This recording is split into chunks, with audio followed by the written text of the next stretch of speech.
Good afternoon and welcome. It's great to see so many attendees here for what I promise will be a great session, both in terms of the content we will be discussing and, of course, the great panel we have. We also have the global shaper community with us. My name is Mina Oraibi. I'm the assistant editor-in-chief of Al-Sharq Al-Awsat newspaper based in London. I'm an Iraqi, and these issues are very close to my heart. Concerns about religious intolerance, extremism, violence, misunderstanding, how do we live together in a world that seems to be getting smaller in some ways, but also much more divided than other times. Whether it's in France or Syria, the Central African Republic, Myanmar, so many other examples of religious intolerance on some hand, extremism on the others. So what we're going to try to discuss in the next hour and a half with your input, with your questions, and please questions, not comments, since we are short on time, is how can we rid religion of the stigma of being associated with a pretext for conflict? Because I think myself and those of us here on the panel don't believe that religion in terms of faith and religion is the pretext for conflict, but what is it that's making it so stigmatized today? I'm going to introduce our panel here, and then we will take a few moments to have a discussion with the panel and then open it up for your questions. I have here Sheikh Hamza Yusuf Hanson, who's president of Zaytuna College in the US. And I have Archbishop Thabo Cecil Makgoba, who's Archbishop and Metropolitan of the Anglican Church of South Africa. Rabbi David Rosen, Rabbi, International Director, Interreligious Affairs of the American Jewish Committee in Israel. And we have Tony Blair, who's Middle East Quartet representative and my former Prime Minister in London.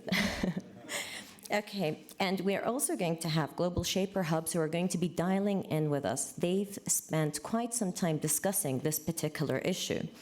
We have dialing in from Iraq, the city of Erbil, from Jordan, the city of Amman, from Germany, the city of Frankfurt, and from Canada, the city of Toronto. So you'll have an opportunity to hear from them also, their input, and the discussions that younger people are also having about these issues. But I'll start first with Sheikh Hamza. This problem is not new. We were just discussing it. It's been maybe as long as humans have had faiths and beliefs and fought for them and believed that they were defending them, and sometimes. And other times, it's been the cause of wars and divisions. But for some people, it feels like it's reached an unprecedented level, at least in our lifetimes. We can't deny it. There are Muslims who are killing and saying that they are killing in the name of Islam. So how do you respond to that, and how do we bring back the religion from the crimes that are being committed in its name? Right. Well, Bismillah. As you said, I mean, it's not a new thing. One of the things about our civilization is we have a kind of political creation myth of the nation state that argues that the nation state emerged, the ideological nation state emerged out of an attempt to become an arbiter, a peacemaker between these religious sectarianisms. So in that creation myth, it basically states that during the 16th and 17th century, you had these wars of religion. That's what they're called. And so the nation state emerges out of that and kind of creates peace and a secular society that enables religions to live together under the protection of a secular state. If you read William Cavanaugh's book, The Myth of Religious Violence, I think he makes a very strong historian's argument. And he argues in there that political scientists rarely admit this fact, but historians do, that religion does not play the central role in the violence. In fact, in the religious wars of the 16th and 17th century, you had periods where the Catholics were fighting Catholics, and you have periods where the Catholics actually allied with the Lutherans against other Catholics. So this kind of idea that it's always about religion is false, and what he argues is much of it is about the socio-economic and political scenarios. And religion is enlisted in that. And I think what's happened in the Middle East, you know, if you look at the 20th century, the Muslims were, probably Marxism played a more important role in the 20th century in the Middle East in terms of its attempts to rid itself from the yoke of colonialism and these things. But a lot of these Marxists, and lest us forget that the Palestinians were, it was all Marxist movements, that transitioned into the Islamist approach to dealing with these problems. So I think that it's important that we see that religion historically is enlisted in violence that's much more to do with the socio-political and economic problems of a region.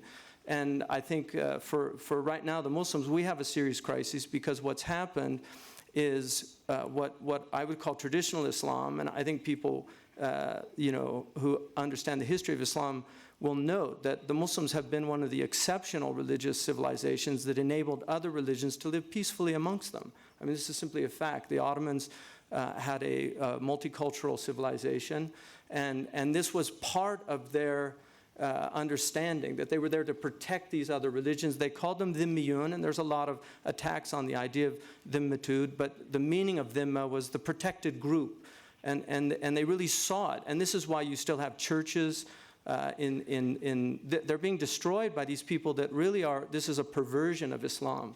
It's not Islam, it's a perversion of Islam. And so the Muslims, those of us who really are committed to this traditional Islam, we're in a crisis situation. And undeniably, Islam is increasingly being portrayed as this monolithic monster that's threatening to gobble up the West, which I think is absurd. I mean, I think Nazi Germany the comparison is odious, or even to the fascists who, I mean, their technology, their organization. The Muslims can't get trains to run on time like Mussolini. Fair point, but I think there's a question about the role of religious leaders in saying, yes, while we can bring up very important examples of the history of religion actually allowing people to coexist and faith bringing people together, the reality is there has been some failure to some degree by religious leaders in trying to take away religion from those extremists who will kill in the name of religion. And perhaps what's different from other historical examples is that it's not countries or heads of state that are using religion as a tool, rather these non-state actors that are using religion to foster extremists and intolerance. So I'd like to ask you, Archbishop Thabo, is it a crisis of leadership amongst religious leaders that's also contributed to this phenomenon? Well, thank you for your question. Perhaps let me start by saying religion is about belonging. And the religious leaders have used that sense of needing to belong positively, sometimes not so positively. But if one were to say religious leaders have failed by themselves, I think that's part of the answer. And as somebody said, religious is a reality. It is a spiritual reality and a sociological reality. And if religion is a spiritual and a sociological reality, as the previous speaker said, then it takes those that perhaps may put themselves in a smaller corner of saying we are spiritual leaders, and those that we are sociological leaders. But one thing I know is religion does play a very powerful tool in social cohesion. And social cohesion does not take a number of dogmatic statements to happen.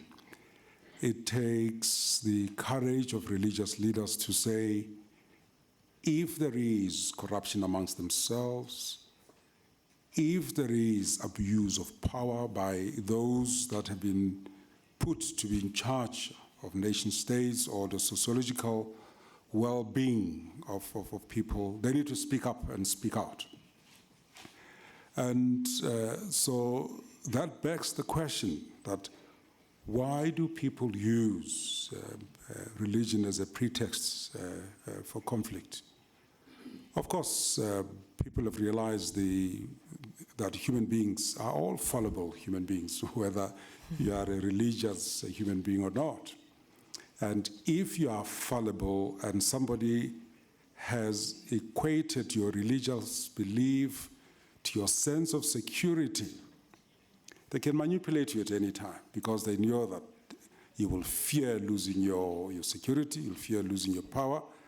And if that is couched in religious terms, then you are able to manipulate people. And so I want to say, yes, I'm the first one to admit that we may have failed, but I want to throw the challenge that we have failed together, and it takes all of us to say, what is religion? If religion is a spiritual reality and a sociological reality, what are we doing as a collective to ensure that we are not manipulated in this instance by those in political leadership?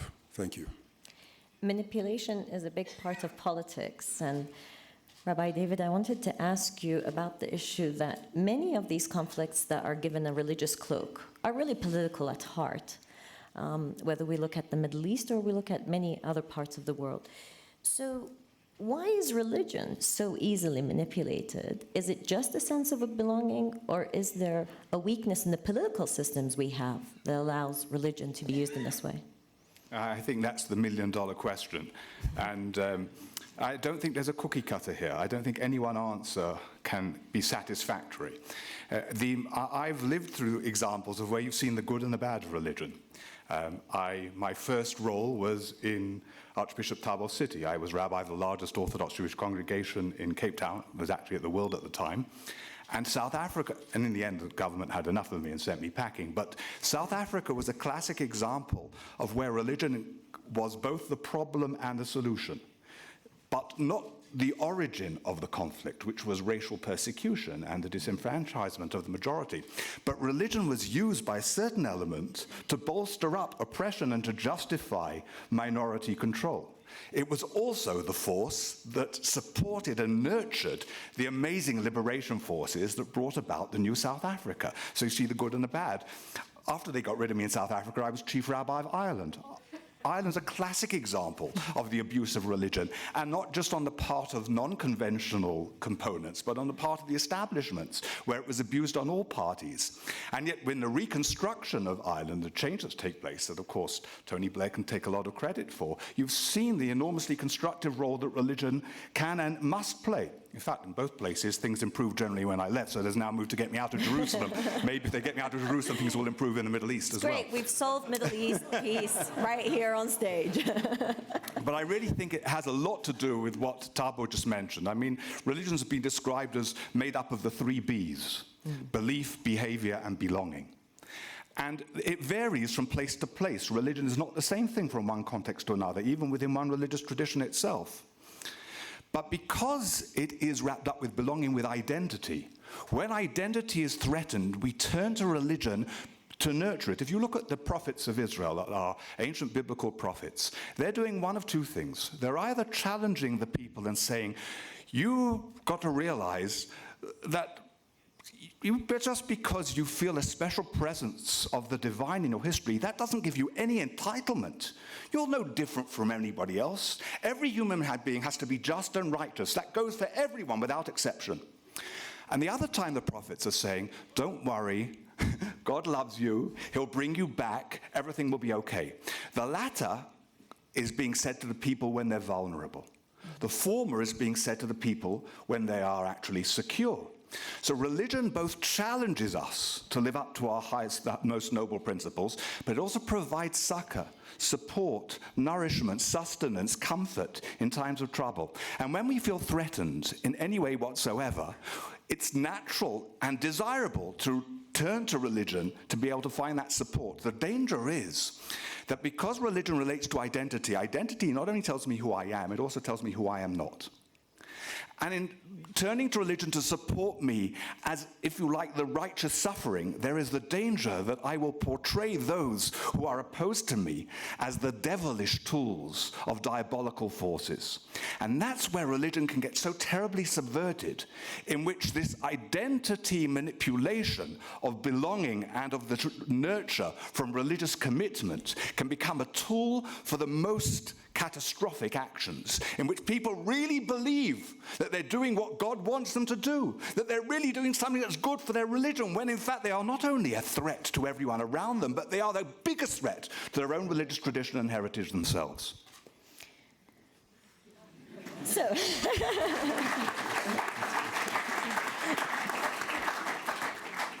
but this is what religion does. It brings out passions. And it's good to see that passion, but all of what you said is also based on how much you know of your own religion and the religion of others. And many of us who are religious know of our religion, what our parents have taught us, or whether we've been to certain schooling, and that can really influence how you view religion. Mr. Blair, I want to turn to you at this point and ask you about that issue of education. You've spoken quite a bit about education would help fight extremism. But at the same time, what sort of education? And also, do we have the time to re-educate ourselves or re-educate others at a time when there are hotspots burning? Thank you. Well, first of all, thank you very much for having me on the panel. And I think the first thing to say is that extremism is not new. We had extremism in the 20th century through communism, through fascism, both of which were ideologies that were profoundly anti-religious. Don't forget colonialism. Thank you. You're just reminding the British of that. It's my Irish yes, blood. of course, and colonialism too. Actually, one of the things you find being former British Prime Minister is wherever you go in the world, at some point someone says, yeah, it was all the fault of the British, they were there. But so I begin from the proposition that it's not religion per se that is the cause of conflict, because you can get causes of conflict that are completely anti-religious. However, today, the ideology that is most threatening our security and our stability is an ideology based on a perversion of religion. And, for me, the way the world works today is very simple. And you can see this even at a very elite level at the World Economic Forum. The world today works by connectivity, right? It works by people across boundaries of nation and race and faith coming together, working together, being in community with each other. And that world, both economically, socially, politically, which is more interconnected than ever before, it only works if people have a sense of minimally tolerance and preferably respect towards people who are different. So you've got Jews, Christians, and Muslims on this panel here today. If we can get on together and respect each other, see our diversity as a strength, the world will work better, right? This is all obvious and clear. So the question to my mind is this, because when you have these acts of terrorism, you've got whole parts of countries being destabilized at the moment, there are a certain number of security issues that arise from that and measures that you've got to take for security. But at the heart of this, you've got to defeat the ideology based on a perversion of religion. And for that, the reason I say education is a security issue is that I think we've got to be very clear about this. In our world today, in our own countries, but throughout the world, there are young people educated in formal and informal education systems that are educated not to an open-minded view of the world, but to a closed-minded view, to a view which, as the rabbis just said, takes identity and makes identity of religion a cause for intolerance but against those who don't share that identity, even, by the way, when they're within your own faith. So in order to get to the roots of this, because security measures only have a limited application ultimately, you've got to go to those education systems. And one of the things that I am arguing for with my foundation at the moment is that we need a global compact on education, which world leaders sign up to and take as a responsibility of their governments in their countries, that we will ensure in our education systems that young people are educated towards religious tolerance and respect and against religious prejudice. And we need to make, this should be an obligation of governments that's as important as any obligation, for example, in relation to the environment or what you do in respect of the money laundering or the global economy. We need to make sure we go to the heart of this issue, which is this extremism is not natural, it's taught and it's learned. And you have to unteach it and unlearn it in the school systems that are creating it. But the school systems are not in a vacuum. And the children that are being taught this intolerance are not being taught in a vacuum where they're living in stable, good countries. And if only we could change the education system, they would be more accepting. Unfortunately, many of these countries have gone through war, have felt that they are oppressed not only internally, but from the outside. And so to many degrees, conflicts that were never religious, as we were saying earlier, become religious because people turn to that as a sense of belonging. And I take what you're saying about education, but I think many people would push back and say that alone will never work, because unless those same governments that are committing to a compact of education have to commit to stop bombardment and to stop persecution of different groups. So I guess politically, We'll also it stays having as much root. larger budgets for military hardware than they do for education, which is the case in all of the Muslim countries. That's true. I'll let you answer, Mr. Blair. I think this is really important because, of course, in all of these situations, you've got political dimensions, you've got often very weak institutions, you've got challenges of governance, but I don't think you can put to one side this issue that the extremism we see is based on a perversion of religion, and that religious perversion is being promulgated and taught. So if people say to me, well, that's not enough, I completely agree. If they say it's not important, I completely disagree. It is fundamentally important, but of course it needs to go alongside other things as well, most notably in respect of governance. But, we've got to be clear about this. There are millions of young people taught every day, not about the great possibilities of integration and getting on with other people, but a one-sided view of the world. And, look, I remember growing up in a northern part of the UK where everyone was the same, right? I actually remember the day I met my first non-white person. I was 12 years old, right? That was the community I grew up in. But my 14-year-old today, at his birthday party, he will have every type of ethnicity and at least 3 or 4 faces sitting around that table. That's the way the world is today. But in order for it to work, that young person has got to be open-minded to the person that's different. And that is in part, not exclusively, but in part about education. May I add something?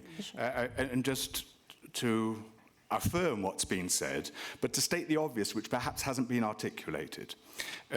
There are a number of different issues that have to be addressed. Education is a critical one. But obviously, the problem here is not just a matter of a fundamentalist worldview. Not every fundamentalist that some of us might designate as ideologically extremist is necessarily a physical threat. Examples proliferate. You have, even within certain Sufi traditions, certain, if you like, very insular perceptions within the ultra-Orthodox Jewish community. There are elements whose worldview would be very much opposed to most of ours, but who do not pose a physical threat. You have the Amish in America. There are many fundamentalist groups who are not, because of their fundamentalism or their insular worldview, a threat in themselves. There has to be a combination here. There has to be the combination of an insular mentality together with the socio-political and economic conditions that can nurture it. And that's not just doesn't mean impoverishment and alienation, political and economic, which obviously is the swamp that facilitates these perversions. But there's also the psychological dimension that I think Sheikh Hamza alluded to. And it's important to bear in mind because the perpetrators of 9/11 were not uneducated people. Many of these, and certainly Osama bin Laden wasn't an uneducated person. There is the paradoxically precisely of people more exposed to the more developed, more sophisticated world that they encounter, where they feel they are not respected, they are humiliated, they are disregarded, and they are seen as somehow, in their own mind, part of historic victimhood. Now, that's the real danger where that interface all plays in together. And that's, I believe, why the work of all of us who are involved in interfaith relations is so important. We have to reach out, and it's not just if those of us involved in interfaith relations. It's all those involved in multi-social, cultural, ethnic, diverse activities. The more people feel welcome within society, the more they have a stake in it. The less they feel have something to live for, the more readily and easily they will see it as something to die for. Okay, well, the conversation could continue to go on, but I want to bring in one of the hubs, if you'll allow me. But Archbishop Thabo, I'll come to you, and then I'll turn to the hubs, please. I think the fundamental question is to start at the heart of the matter. If we ignore where we come from and think we could just start somewhere and move on, we will likely to fail. Let me just situate the statement in my context. If we, and I'm not justifying religious conflict, it's wrong. I need to condemn what happened in France. But I want to pose a question that was posed to the Pope. Is freedom of expression without limits? And his answer was, definitely it does have limits. So if we know that religion has got a welter of emotion associated to it, and we go all out of our way to provoke that which people hold so dearly and passionately, what response do we want? If we allow really a hypothetical situation, but it's real, people to still come and, within the extractive industry, mine the precious platinum and take it away and leave certain communities worse off. And the only mobilizing force is religion can make us belong and have an identity to oppose this power that is foreign. What do we think educational intervention or just preaching from the pulpit will help? I think I'm at pains to say we need to go down and look at the source of extremism and try to uproot them. Look at the political causes of extremism and try and deal with those. Thank you. I'm going to turn to the first of 4 hubs who are with us. This is the Global Shapers Hub, one of 2 communities for young people that the World Economic Forum has really developed and brought together. One is the Young Global Leaders, which I'm proud to be part of, and the Global Shapers. The Global Shapers in Erbil in Iraq have asked Professor Delawar Aladdin, who's president of the Middle East Research Institute, to bring their point of view across to us. So he's unfortunately not one of the Global Shapers, but he's quite close to them and has been speaking about this particular topic with them. Professor, please, if you can come in. Thank you very much. I've been enjoying this. You're right, I'm not one of the young shapers, but I'm young at heart.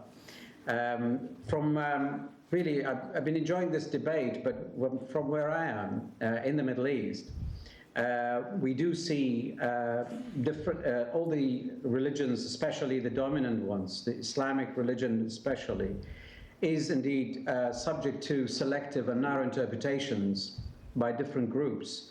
And we are seeing the consequences of that. But we also see the consequences of lack of sufficient attention and investment in the process of governance and state building and nation building in this region.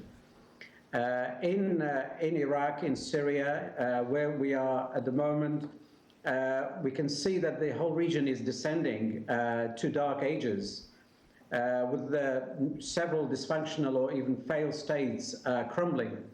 And if left alone, even more states will be consumed by it. Now, the void that has been created is clearly filled by barbarian interpretation of Islam, and really the acute problems here in the Middle East are completely different from the rest of the globe, where long-term projects like promoting tolerance and education and all that, they are fine for the long-term solution of this chronic problem.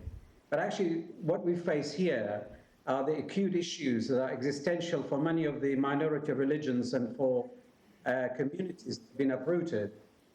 The roots of Islamic extremism in Iraq and Syria, for instance, really stem from the social and economic deprivation and lack of serious investment in nation building and state building, lack of rule of law, social justice. Now, interestingly, there are local, regional stakeholders and international ones. And these days, there are state and non-state actors. All of these are part of the problem as well as part of the solution. Now, the local stakeholders have been really filling the void after the major powers have kept a distance from this region, and this is what we see how the chaos is now prevailing. But the international stakeholders, specifically the superpowers, have over the decades established good relations with the elite within the Islamic countries. And that is at the expenses of the rest of the communities and the grassroots public. So the balanced power now in the new Middle East is changing with much greater need for really finding headways into guaranteed social, political, and economic developments. Now, I come back to the point that we are at the moment invariably dealing with consequences, with long-term solutions, but what we need in the Middle East are short-term and intermediate-term solutions, and that is really relating to nation building and addressing the way that the extreme interpretations of Islam have found fertile ground in these deprived communities, in the sideline communities, and suddenly they're embedded, integrated, and it's actually wrong to see the current war against ISIS as a problem of extreme religion or problem between Salafism and the rest of Islam. The violence, the behaviors, and the overall trend of descending into more violence is only now becoming visible to the outside world, but it has always been there. 10 years ago, there was a civil war in Iraq with people killing each other in the same manner under the name of Sunni, Shia, or sectarianism. 50 years ago, the king of Iraq was slaughtered, and there was coup d'etat, and then rivers of blood non-stop, all under pretext of religious differences, and goes back a long way to centuries. Forgive me, especially if we go down the history of Iraq and conflict, unfortunately, we'll be here a long time. Thank you very much for your input. I prefer, yes, Sheikh Hamza would like to respond to you. I think, one of the important things that's been brought up here is the problem of just the legitimacy of a government. And, in the first Iraqi war, when Bush was loath to go into Iraq because he was fearful of creating a political vacuum. But unfortunately, with the intervention that occurred with Bush II, the assumption was we can simply replace a government. But replacing a government is obviously, as we all see, is almost impossible. And one of the things about, if you look, the classical worldview in the Muslim world was much more akin to a Hobbesian worldview, that, you have a government and you should maintain the stability of a government. And so scholars, the revolutionary period of Islam was in a very early period. But quickly after that, because of the devastation that these revolutions caused, Muslim scholars basically said that we should obey the ruler. And this was the idea. And this was maintained for a long period of time. And one of the reasons why Muslims were so patient with a lot of the tyrannies in the Muslim world was because of this ideology. We've moved into a Lockean period now. this idea that people have a right to rebel against governments when they're not actually doing what they're instituted to do, which is first and foremost to protect the population, and also to provide those amenities that enable people to live well. So this is a crisis that we have now, and I don't see it going away anytime soon. And obviously the incredible technological changes that have occurred, which have also added to the instability, the fact that we're dealing with new technologies that enable people to communicate in ways that they've historically never been able to communicate with. And finally, that individuals have the power now to do things that armies had the powers to do in the past. One of the things that Brzezinski said recently, which to me was very interesting, he said in the past, it was easier to control 1 million people than to kill 1 million people. Today, it's easier to kill 1 million people than to control 1 million people. And for me, that's something that we really have to think about, that one individual, if you look at the beginning of World War I, one individual, Gabrielo Princip, who was a Serbian nationalist, 19 years old, and basically he did an act that within a month, Europe was in a devastating war. And this is where we all should be deeply concerned about the instability in this region, where a conflagration could easily erupt because of dirty bombs getting in the hands of these people, something like this. So we're in a very, very serious situation. And Islam, unfortunately, has a militant tradition in the same sense, the samurai, all of these ancient, the chivalry of the Middle Ages, that there's a romantic view of violence in the Islamic tradition. And the great heroes of Islam were great military leaders, like Salahuddin al-Ayyubi. They were warriors, but they were chivalrous warriors. Salahuddin was honored in the West, but now you're dealing with a perversion of that chivalrous, Frost talks about trying to end the wars. He wrote a poem about the League of Nations, and in that he said, these men trying to end war, he said, they're blessed with the acumen to suspect the human trait was not the basest human that made them militate. There's something very noble about courage and the warrior and defending the weak, and so this is the mythology that has been created around this, which is very problematic. I want to turn to the second hub, which is in Frankfurt and is coming to us from one of the global shapers in Frankfurt, Susanne Engels. And Frankfurt in Germany, where we see some of the issues that we're discussing here in terms of tolerance, in terms of concerns about rejecting the other, really being played out in Germany in a way that I think has captured all of our attentions in Europe and beyond. So, Susanne, I'd like to ask you about this issue of, is there a concern about the rise of a rejection of whether it's Muslims or others? We've seen a rise of anti-Semitism also, and how young people can actually face up to that and not allow that to dictate their future. Certainly. Thank you, Mina, and guten Tag. I would just maybe, in response to that, because the panelists have shared many good views, I'd just like to respond to that and include some of their points. So we had a round panel on Saturday with 6 distinguished panelists of different professional and religious backgrounds. And one of the things we discussed was how the question itself, is religion a pretext for conflict, is a bit flawed. We wouldn't, because it almost assumes that it is, or at least it puts that forward. We would say religion is not really a pretext per se, but it's often used as a justification for violence. So to say religion is the problem is to oversimplify the issue. So indeed, we do need to look at the broader context, as the panelists have already mentioned, so politics, economics, marginalization, exclusion.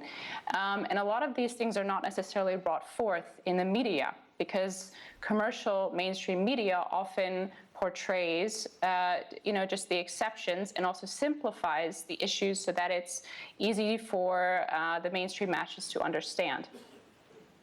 I would just like to touch on the point of, is religious intolerance on the rise? And it's a two-way street.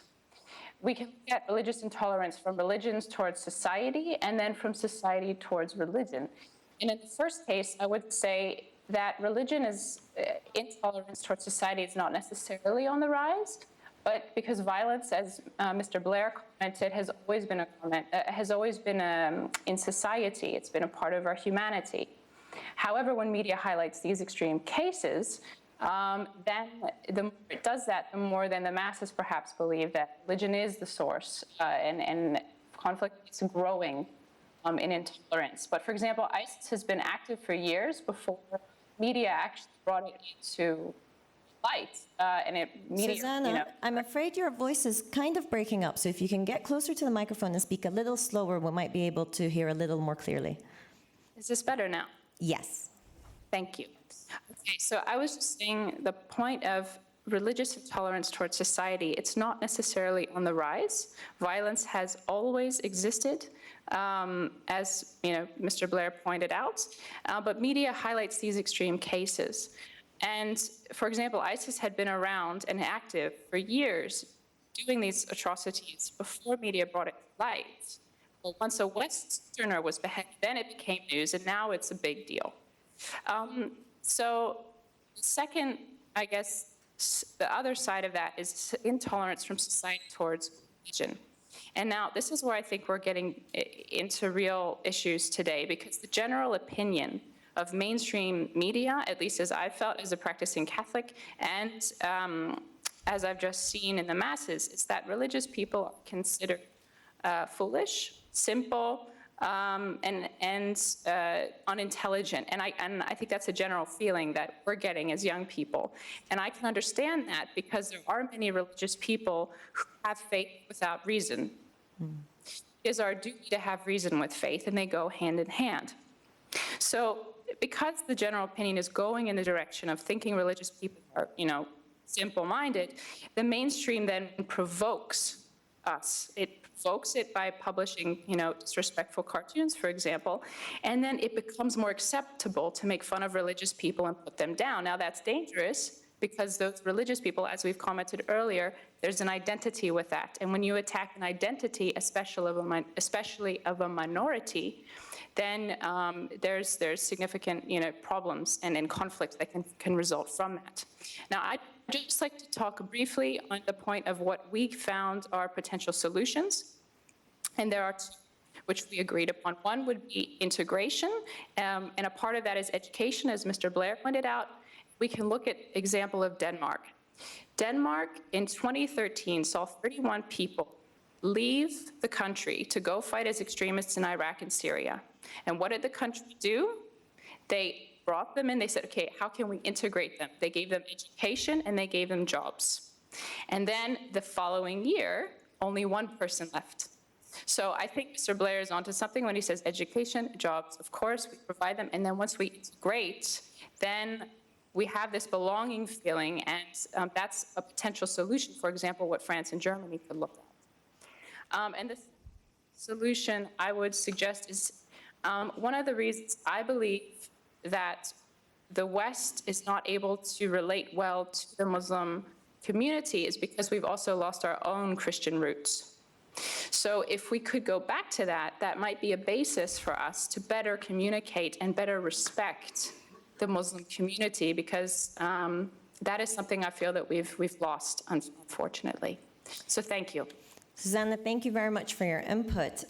You've raised some amazing points. One, I think, is the issue that also Archbishop Thabo raised, is the issue of freedom of expression and how people's faith is sacred. Truly, the word sacred, I think, is being overused to refer to other things, but for people's religion being sacred and what that means, while at the same time, nothing can justify violence, and surely not something as pure and beautiful as religion can do.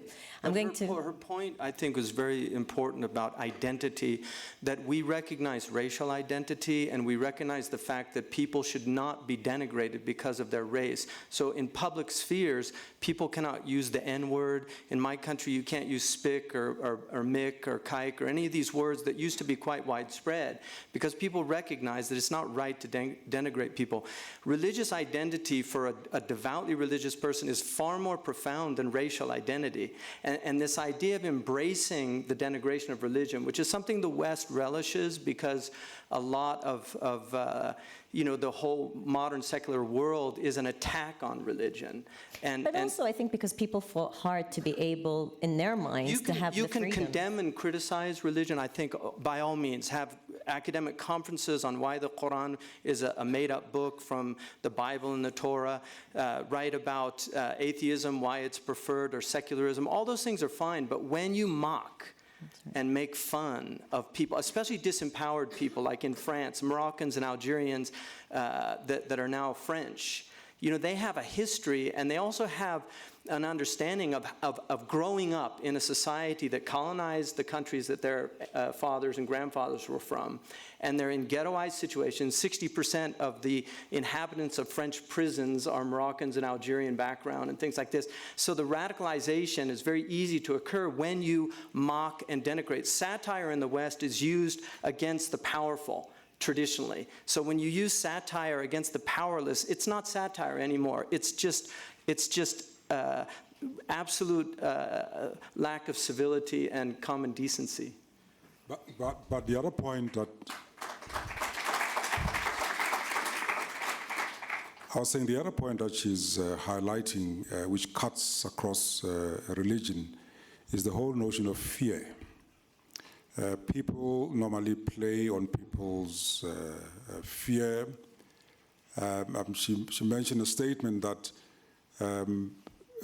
the Muslims may fear that they're being attacked by the West because extremism is associated with the Muslims.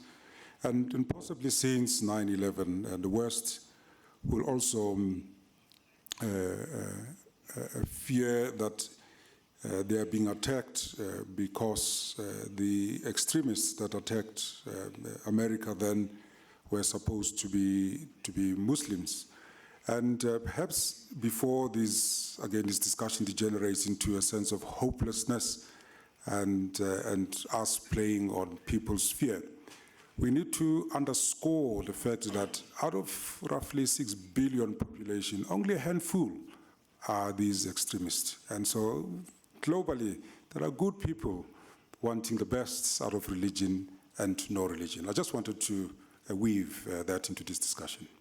Excellent. Well, we've now got time for questions. I want to bring in the audience, and you've been waiting patiently, so thank you. So if you could raise your hand, please. I believe microphones will come to you, and if you could please identify yourself and make it very brief. Thank you. I've got two gentlemen here, so the one just there. Yes, thank you, and then here. My name is Henning Zierk, Society Culture of Peace. My question belongs to the relation war, violence in religion. We saw the last years when there was coming up many wars. We have also the problem with the extremists, the terrorismos. And we have a based economy for resources. And behind the religion, there are also interests. My question goes, of course, to Tony Blair. When you decided to go in the war in Iraq, and we know what happens after Sunni Shiite, there was not this extremist. I think you have to reflect and to give us an answer, because I think your decision to go there with Mr. Bush is a part of these problems with the religion. We have Abu Ghraib, we have Guantanamo, and so on. I think the please, idea is clear. my question is, please, can you tell us from the point of view now, what was your decision? Because I think you have a great responsibility for the conflicts we have now. Okay. Thank you. So you knew this question was going to come up at some point. Absolutely. And you can have a debate about whether it's the right or the wrong decision. But I'd also point out, and I think many people in Iraq would, that Saddam Hussein wasn't exactly a force for stability, peace, and prosperity for his country, and was responsible for killing many, many hundreds of thousands of people. So, look, we can debate this, but what interests me is that there's always a reason. I mean, you're suggesting the extremism all comes from that decision, but then we see the extremism in France that, by the way, was opposed to Iraq, and then it's the cartoons, and then you see what happens in Belgium, what is the reason for that? And then you see what is happening in Nigeria or Central African Republic and Mali. And then you see, by the way, when Gaddafi was removed in Libya, we also now have huge instability there. And when we didn't intervene in Syria, we've got probably the worst situation. So my view is you can debate the political decisions, but at some point we've got to understand this extremism has grown up over a long period of time, over decades. Its roots are deep within a perversion of religion, a perversion of the religion of Islam. And I totally agree. Look, if you're sitting in Syria or Iraq today, you need immediate measures, which is why personally I support intervention in those situations. And you need immediate relief from the terrorism that is engulfing your life. But let's be very clear about this. Even if we were to defeat those extremist groups there, you've got other extremist groups. And you've got groups now starting in Europe and elsewhere, in Africa, in Central Asia, even in the Far East. And at some point, we've got to deal with the root problem, which is educating people to a closed-minded view of the world that says, if you're not like me, you're my enemy. And we've got to stop making excuses for those people and start to tackle the fundamental incubation of that problem, which lies in formal and informal education systems, educating young people to a culture of hatred to those that are different. And if we don't deal with that, we can debate the political issues forever, but we're never going to get to the root of the problem. But I think that Rabbi Rosen's point about the fact that you have communities that completely otherize themselves, like I think the example of the Sufis in Çarşamba in Turkey, for instance. You have these Sufis that are very much like the Hasidim in Brooklyn. They don't read newspapers, they're completely isolated from the dominant community, and yet they're nonviolent, and because they have an understanding of living, they're protected by the state, and they're allowed to be completely disengaged. And many religious traditions have this idea. Monks go off to monasteries to get away from the world. So I think that it's not the root problem. I think there's a much deeper root problem here. So if you will allow me as chair to ask a follow-up question, then we'll come back to the gentleman waiting patiently there. Regarding Iraq, I think what some people would say, not to talk about the war and Saddam's ills and so forth, because that would be a whole other panel, but to say that when a political system is set up, where you are chosen as a political leader because you represent an ethnicity or a sect, and more because of a sect, there's almost an encouragement of creating people who will say, I represent the Sunnis, for example, or I represent the Shia, rather than representing citizens and actually weakening the state and making people feel that, oh my goodness, I'm not going to be protected by ex-prime minister or president because they don't represent my group. And that was a system that was put after 2003 in Iraq. So do you reflect on that? That's not correct. That was not the system. The system prior to that was a system in which a minority of the country dominated the majority. So let's be very clear about this. The majority in Iraq who were Shia were denied their proper place. That's not true. That's just not true. There were Shia. Yeah. Look, we can go back and I mean, this is a whole other panel, as you rightly say, but let me just make it. The Ba'athists did not, in fact, they had Christians. Tariq Aziz was a Christian, one of the most powerful people in Iraq. Yeah. So the Ba'athists were not Sunni. I'm going to have to leave the Iraq dialogue. We will follow up afterwards. But okay, but I think if you ask the Kurdish people, they might have a rather different view of Saddam Hussein than has just been expressed. But anyway, look, we could... The Ottomans but you had... have to forgive me. We have to go back to the audience. We have to give them a chance. Okay, the gentleman here. Thank you. And then we have two questions here. So one here and then two over here. I have a question to Sheikh Hanson. If you would be the Prime Minister of Switzerland and the war criminal, according to the War Criminal Commission of Kuala Lumpur says that Mr. Blair is a war criminal, what would you do if he's entering your country? Would you put him in jail, or would you allow him to come to the World Economic Forum, who wants to improve the state of the world? We can't really go into hypotheticals Unfortunately, here. I'm not the Prime Minister, but I wouldn't have outlawed minarets. Okay. Two questions here. I'm coming from Turkey, a country of civilizations, a bridge of civilizations. And for the last events, we see that we need tolerance to keep up the world peace. So I would like to ask, especially Mr. Blair and the other participants, what do you think about countries like Turkey's position in such a crisis, and also the responsibility of the politicians? Okay, and then we'll just take the second question, and then you can respond. I am Adamu Pam from Jos, Nigeria. I'm not sure if Tony Blair went to visit Nigeria. Did you live in Jos? Or? Right. Well, I am from the north, the center of Boko Haram in northern Nigeria, and I've lost relations as a result. But I'm telling you, while growing up as a kid or as a child, the religion we see today is quite different from the one my parents practiced. I'm not supposed to bear Adamu as my first name, but it was a great honor for my own Christian father to allow his best Muslim friend to name his children. So my brothers bear Yakubu, Musa, and I am Adamu. You see, that was the atmosphere we all grew up with. And as kids, we look forward to Salah because we knew definitely we were going to have Christmas Salah food from the Muslim neighborhood who are friends. And they also look forward to celebrating Christmas with us. That was the atmosphere we grew up. But later on in the 80s, we had the Metasini uprising. And subsequently, we had some kind of religious crisis here and there from 2000, 2001. If you could ask a question, forgive me, but so my because of time question, well, constraint. I want to associate myself with the argument already presented. We're talking of giving the right education. But I'm telling you, a disease that is much more dangerous than HIV/AIDS is poverty. We have to address the issues of people going hungry, people waking up without being sure of a daily bread. Yeah. And it's the root cause of all these things we are dealing with in the 21st century. Thank you. Thank you. Thank you very much. Okay. Well, I'll allow you to answer, I guess, our question on Turkey. On Turkey? Yes.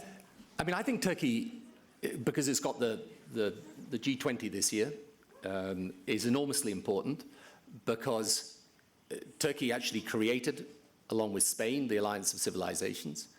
And I think it's important both within Turkey and as Turkey presents to the outside world that it should remain a country that is religiously tolerant, respectful of difference, and has a view of how people practice religion in society that is modern.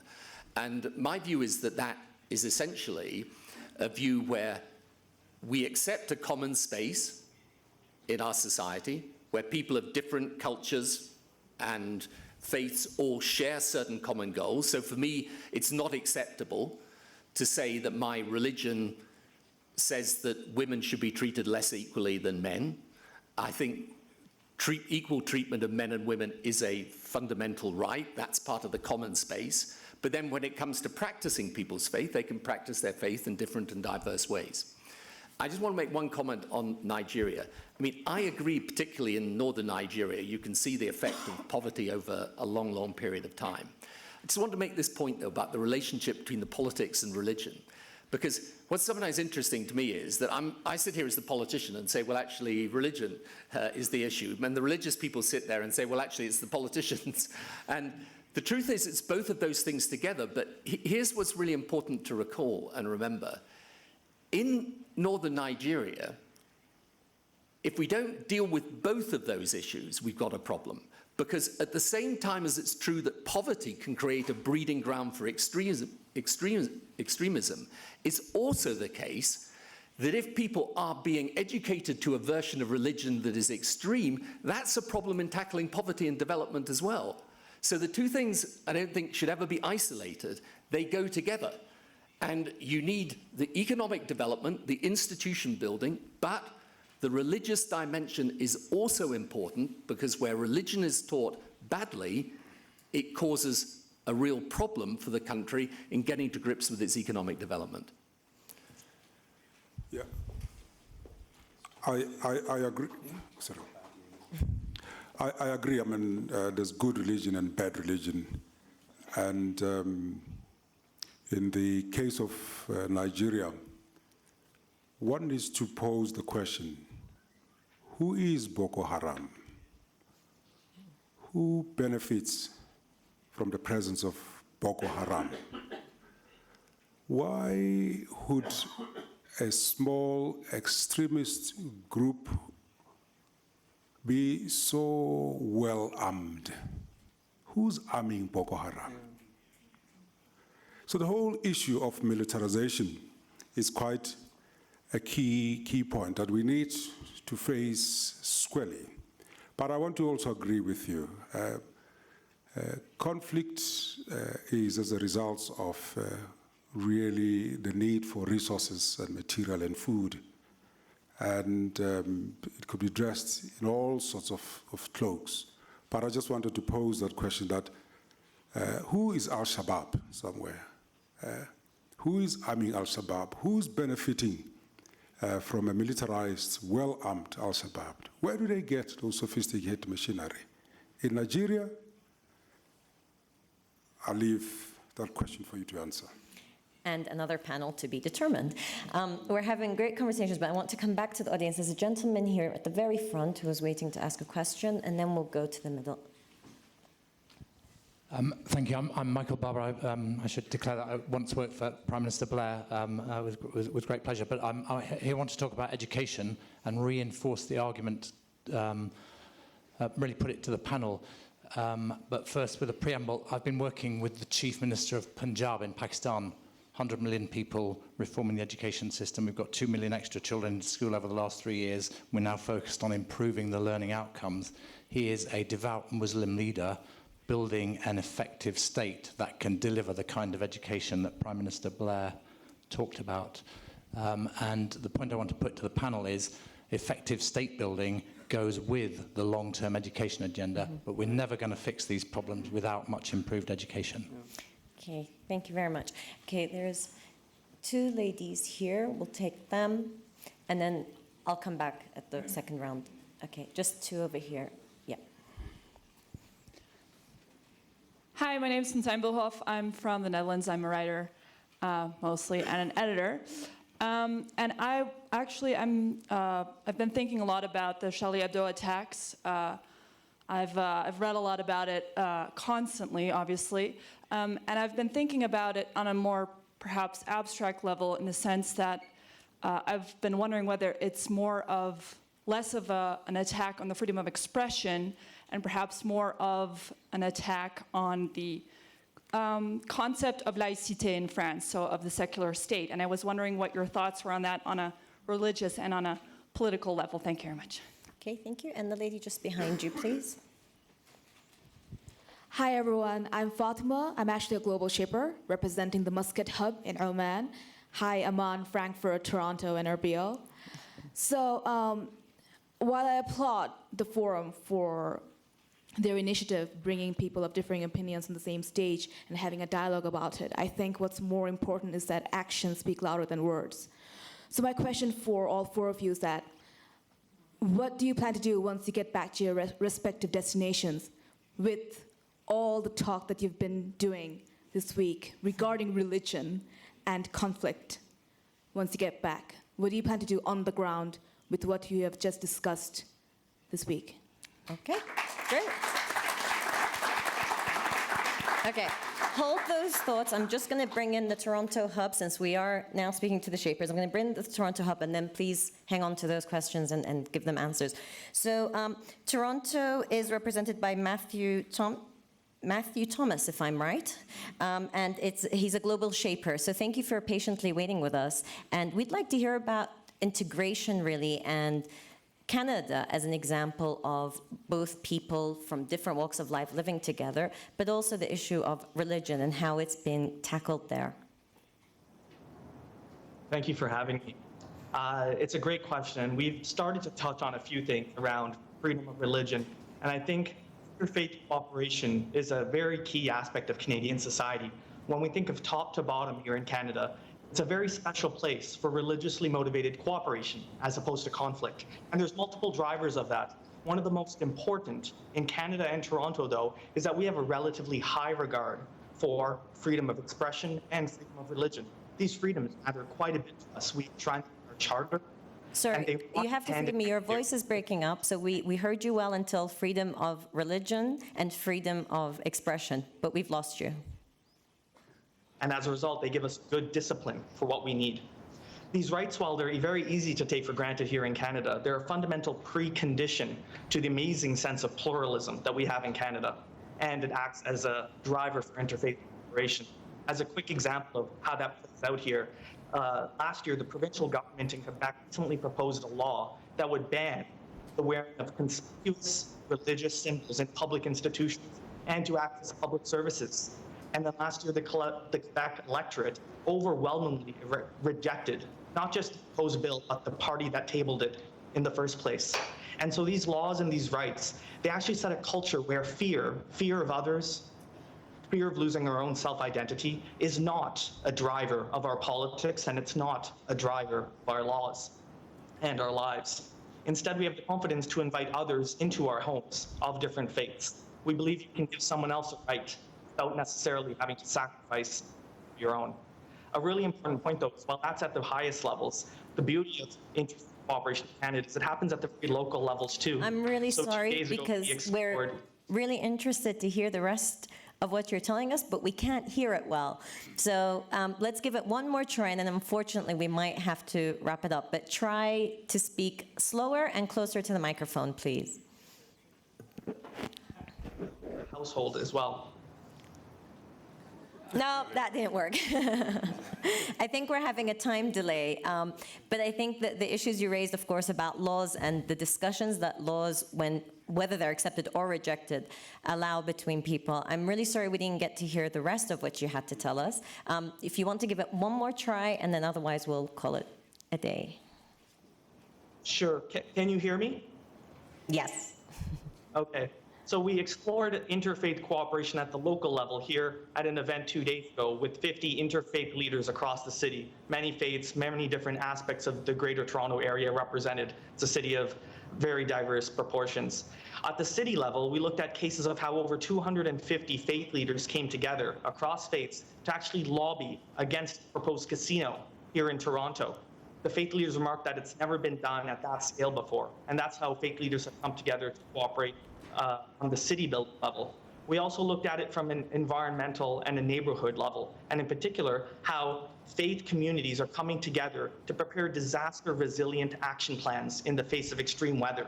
So, you know, here in Toronto, we're freezing. We have ice storms, but disaster resilience plans at the neighborhood level are very applicable for hurricanes, for earthquakes, and tsunamis. And faith leaders often come together to lead the neighborhoods that can save lives in those first few days when first responders aren't there. And one of the more fun aspects of the evening as well was looking at interfaith cooperation in the household, and particularly with families. We had a gentleman named Colin Boyd Schaefer, who's putting together a photography and documentary project called the Interlove Project. He's telling the stories of over 100 interfaith couples and how their common differences, their commonalities have brought them together. We had a great quote. One couple told us that we were reminded of our humanity when we married into each other's faiths. And what they meant by saying that was how, when actually understanding each other's faith, they found the real commonality was love and compassion. The last theme that was really discussed was around the next generation, both Generation Y, which our Shaper community is part of, myself included, and Generation Z, the folks that are toddlers today. We're growing up in a very different environment where intuitively we understand the complexity and the intersection of these faiths. And in Toronto, there are many shared spaces of faiths and worship. For example, one example came up where in one plot there's a mosque and a synagogue. And while the adults and parents go to the mosque and the synagogue, their children actually congregate in the parking lot, the shared parking lot together. And that's how they're thinking about interfaith cooperation. I think one of the best quotes of the evening was that the ideal interfaith environment is one where it doesn't even matter. What we really care about are your ideas and your thoughts as people, not your labels.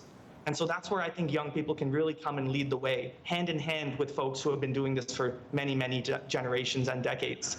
We have a different view on this, and in particular, I think we can try to have a more strengths-based, asset-based approach to interfaith cooperation, and of course apply those insights by building up at the ground level, moving up to the global level. Okay, well, thank you very much. I think the very good point made about local partnerships and people having shared interests when they're living in the same neighborhood and actually want to make it a better place. If only we could replicate that in more parts of the world where we have more in common in trying to create a better circumstances for ourselves, for our families, than trying to destroy the other and in that destroy ourselves. Okay, so let's take the couple of questions that we had, and then I'll take a final round. I've got 2 questions there, but first we'll just get your responses. What are you going to do when you go home to make this conversation a reality rather than just words, but also to discuss the issue of an attack on a secular state? Well, I mean, I'm involved in a liberal arts Muslim college, and part of the reason for that is that it was said earlier that these people were highly educated that perpetrated 9/11, but the truth is they weren't educated in the humanities, they weren't educated in what was traditionally in the Muslim world considered to be a sine qua non of an Islamic education. Poetry was actually a prerequisite for interpreting the Quran. The Ottomans used Jalaluddin Rumi's great Masnawi as a foundational text in their madrasa system, which taught religious tolerance. We've lost a metaphysical tradition. When religion loses metaphysics, it loses the ability to defend itself intellectually, and so its defense becomes one of violence. When people don't have spokespeople that can articulate their highest truths with intelligence, they're reduced to finding people to defend their religion that use brute force. So that's what I'm involved in. I'm also involved in teaching grammar in a prison. One of the dangers is there's a high level of conversion in our prisons, and it's very easy for the criminal class. And one of the things that is noted with a lot of these Westerners who have gone to the Middle East to fight, they actually came out of criminal class elements, and they get converted in prisons, and so suddenly the criminal background that they have is now given a veneer of religion, and it's, they say that evil people can do evil things, but only good people do evil things with religion, right? So it's a very dangerous situation. So that's what I'm involved in education, and I do believe education in terms of dealing with the religious problem is absolutely accurate. I'm not denying that, but I think that religion is being enlisted in this violent struggle for other reasons. There are deeper reasons, there are deeper issues going on. The Muslim world has some of the highest levels of unemployment. The unemployment in Jordan is much worse than it was in America during the Great Depression. People forget that people don't have basic needs. They can't, in Egypt, young men can't even think of marriage, of getting married. So suddenly going and getting a concubine in Iraq sounds like a pretty good deal. Thank you. I appreciate that. Yes, for me, I'm involved, besides being an archbishop, with the interreligious group in the country called the Western Cape Religious Leaders Forum as its patron. And when I go home, I will once again go and remind the group and ourselves of the critical value of love, because all religions talk about love. But when we fight, we forget about that critical value. But also in speaking about love, I would not use it as a pill to do away with the contextual challenges that people in our country face, the inequality of opportunity, the inequality in terms of material, the longing and the vision that most of our people in Southern Africa have. So that's one practical aspect. Do either one of you who have already spoken want to talk about respond to the question that came about France? can you respond to that, or if I can? I don't want to forget one of our questions. Well, I think it's a really important question, and Olivier Arat deals with that in his book on Islam and secularism. I think he deals with it quite deeply and very well, and certainly France has an idea of itself. I don't want to essentialize France or speak on behalf of French people, but you know, the idea of liberty is actually foundational, and the laïcité à la France, Francais is a unique form of European secularism, which is very different from, say, the secularism in England, which acknowledges faith. It's the idea of removing faith from the public space, and that's why we have to be careful about essentializing secularism, because there are many different versions of secularism, and I think Islam is quite compatible with many of the versions, but with French secularism it's difficult for Muslims, definitely. And in terms of that, perhaps I will pose a question to South Africans. What does it mean I am a Charlie? And what does it mean I'm not a Charlie? And what is missing in terms of their personal treatment of that which is different? What is their understanding of the issues in France? But of course, as a person of faith, I can't abandon hope. I will actually say, in that messiness, in the killing, in the unfortunate circumstances that have happened in France, of course, one has to condemn any form of terrorism. You can't be tolerant of terrorism, but I would like to push people beyond buzzwords, beyond just throwing sentences into going down deep into what are the real causes of what happened in France. Thank you. Rabbi Remy. So fortunately, at least I'm protected, if you like, or blessed in that I can respond to your question in terms of what takes up most of my time. In other words, I'm employed to build bridges between different religious communities. That's my life work. In fact, I'm employed by AJC, one of the oldest American Jewish advocacy organizations, to in effect be ambassador for Judaism to the religions of the world. So I'm about half of the time traveling around the world than I am back at home.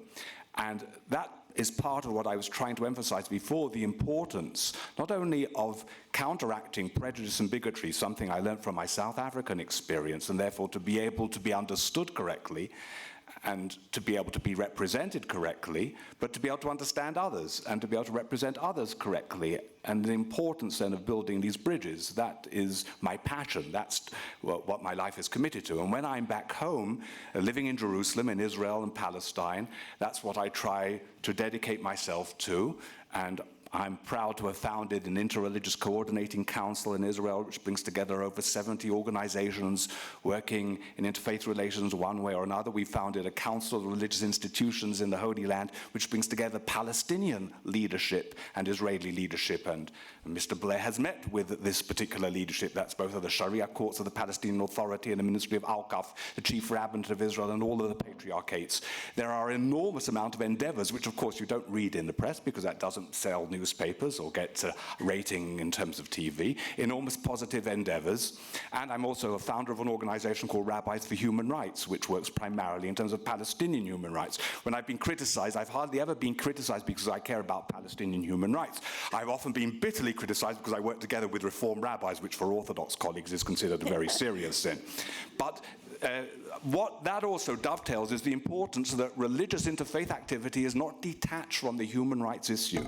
This is a critical and important marriage of enormous significance, precisely as you say, to be able to show what you're doing on the ground as it affects people. I'm not sure to what degree religion can impact on politics. Some places it can, some places it can't. As I said right at the beginning, there's no cookie cutter. Religion isn't exactly the same thing in one context to another. But there is certainly plenty we can do, even if we can't transform that political reality, and that's our obligation to do so. Thank you. I'm sorry, I'm going you don't want me to respond to the laicity? I forgive me, but we have a very patient gentleman waiting in Jordan who's sat through an hour and 40 minutes, very patient. So I'm going to have to come to him. But first, of course, I don't want to take just 30 seconds quickly, what you're going to try to do to take this conversation further, Mr. Blair. To continue doing what we're doing with the foundation I established, is about religious respect between people of different faiths. We have a schools program that links up schools across the world. For example, school in Indonesia with those in India, UK and Egypt, Jordan, America. And two things we learn out of that. The first is the more that people know about the other, the more likely they are to respect the other. And the second thing is that the more they interact with people of a different faith, the more, strangely enough, they understand their own. Thank you. Well, I go to our fourth hub, which is in Amman, Jordan, with Mr. Omar Razaz, who's chairman of the Jordan Strategy Forum. And as is very representative of Jordan, he has shown much patience. And I'd like to hear from you. Jordan, of course, is in a difficult position, as many of the countries of the region are. I'd like to hear from you on this issue of tolerance, but also if you can touch upon the impact that what happens in Palestine has on the rest of the region, if not the world, perhaps also the world, in terms of many of the representations of despair and anger that we see.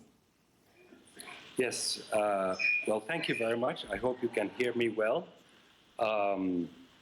It's been a very interesting morning. We've had the global shapers, a lot of youth here discuss the issue at hand, and we've listened very intensely to what was the deliberation we've had. There is a sense of trauma that we are facing, and there is a real danger that the trauma of the Middle East, of the region, and its ramifications in the West can take us down a very dangerous trajectory. You've asked about tolerance. There is agreement that religion and Islam can be hijacked. And the sad irony is that Quran itself, addressing the Prophet Muhammad, when Prophet Muhammad was being abused and ridiculed by the non-believers, the Quran talks about his sadness, not his anger. And about how his sadness can be dealt with. And in another place, the Quran tells the believers that if you are sitting in a group that is ridiculing Islam and the Quran, what you need to do is to leave until the topic changes, and then you go back to them. So there is a huge difference between what we've learned and what we've read and what we see interacted on the ground through this hijacking. Your question about how, we live in breeding grounds of this extreme version, and these breeding grounds have been put together through socio-economic and political factors that have played themselves out over years and years. Some of them are internal.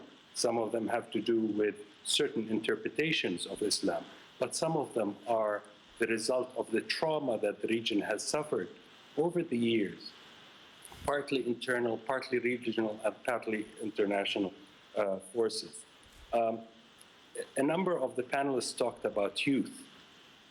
In our part of the world, there's a new term that literature uses. It's the waithood generation. This is a whole generation in waithood. They finish high school or finish university, they can't find a job, they can't find a job, they can't find a house, they can't find a house, they can't get married, they can't get married. And you can just imagine the amount of frustration, economic frustration, but also political frustration reflected in the inability to participate in anything political that is legitimate. Anything political is almost illegitimate in countries. And the irony is that the world speak at both ends of its mouth on these issues. There is support of historical support of despotic regimes in the region, while at the same time decrying some of the outcomes of what happens. I know we're running out of time, but I want to say education is very important. But how can you educate students if they are not allowed to ask questions, if they're not allowed to probe political, social, economic, and religious realities that they face. There is no such thing as education the way we understand it if it is not coupled with a reform that turns the state into a civic state for all its citizens. In the absence of that, what we will be stuck with is either supranational ideologies or subnational ideologies and identities, either of which leads to tremendous conflict. I want to end with, we're all reminded, unfortunately, with Sam Huntington's clash of civilizations. And many of us have been talking about the fact that it's not a clash of civilizations, it's been a clash of fundamentalisms, various forms of fundamentalisms.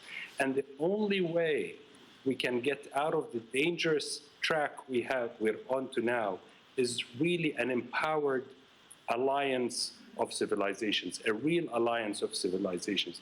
But that would require for us to be consistent when we talk about freedom, consistent when we talk about freedom of speech, consistent when we condemn terrorism, we also condemn separation walls, we also condemn grabbing of land, illegal settlements, and consistent about drones that kill civilian population. It is very hard for our part of the world to be convinced about the superiority of freedoms and human rights when we see that outrage is being exercised very selectively. We want to be outraged together at what happened in Charlie Hebdo and at what happens everywhere in the Middle East and around the world whenever we see such atrocities committed against human beings anywhere in the world. Thank you. Thank you very much. That was profound. Yes, thank you. So unfortunately, we have less than 5 minutes to wrap up. So I apologize to those in the audience who did not get a chance to ask a question. I do apologize, but I thought it was important to give our panelists the time to answer the questions as best as they can. So by wrapping up, I want to, I guess, pose the final thought that the fear and identity were two words that were brought up quite a lot. And in different parts of the world, regardless of the political dynamics, there is more a sense of fear. And maybe because we hear things much quicker now and through different platforms with 24-hour news cycles. But also we see more wars and conflicts that are between people within even the same country or within the same city. So how can we use religion to diffuse these tensions rather than actually be the fuel that is fueling some of these conflicts? Easy question to wrap up. Please. What I learned in the Northern Ireland peace process was very simple, that you had to not just engage the politicians, but you also had to engage civic society, and you had to engage because people were abusing religion in that context, you had to engage the religious leadership.